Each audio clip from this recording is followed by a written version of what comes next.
Hi, Joanna Hodorowska, Nutrition in Motion, Nutrition for Body, Mind, Spirit, and Sport. And I'm noticing my reflection in the glasses. Probably not a good idea.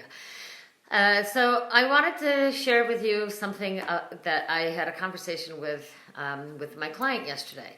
And we contacted she contacted me because she was having challenges with grocery shopping now that we are asked to practice social distancing.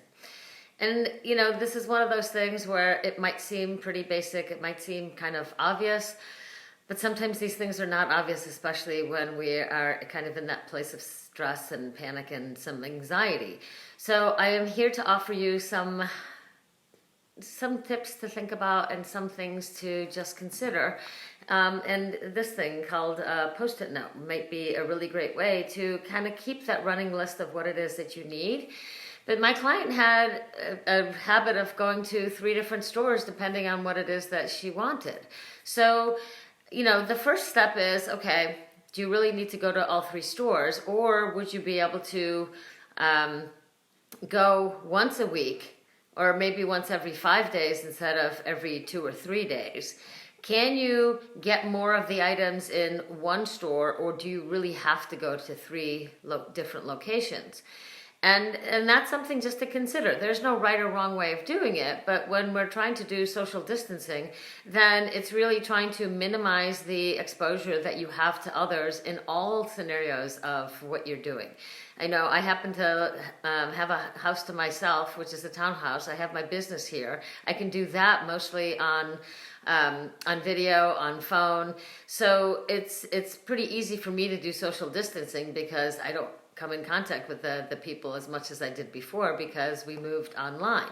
But with grocery shopping, you know, I've cut it down to once a week, and that way I don't go every 4 days like I normally do.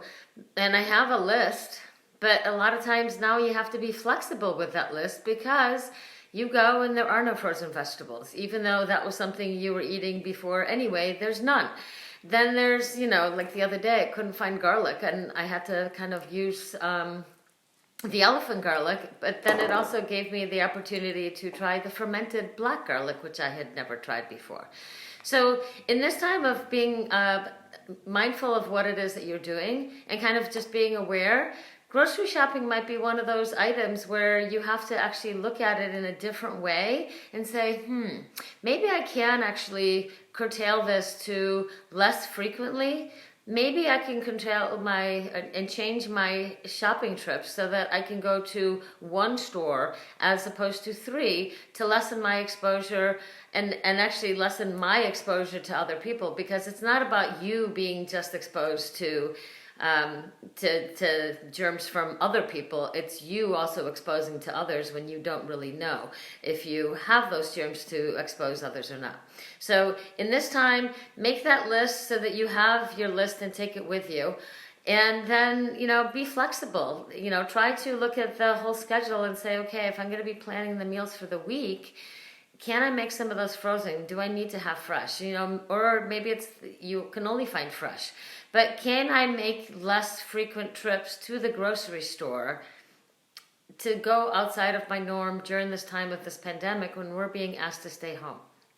So when I just thought of something else because I was just at the grocery store. I was just at the at Staples because I needed batteries, and I also decided that, you know what, I'm not using the keypad because, you know, if they can take my number and get my rewards number, why don't I just dictate it to them? That way I don't have to touch a keypad and then do the washing and disinfecting as soon as I get to my car. I can wait till I get home. So if you have any questions about how to kind of reframe the situation, rework something that's going on that's kind of stressing you, just give me a call. Joanna Hodorowska, Nutrition in Motion. We can work through it, come up with some practical ways, and see what works for you in this time of the pandemic where social distancing has just kind of made everything totally different. And it's usually easier when there's 2 heads working on it, mine and yours, so that we can come up with a solution that works best for you. Joanna Hodorowska, Nutrition in Motion, Nutrition for Body, Mind, Spirit, and Sport.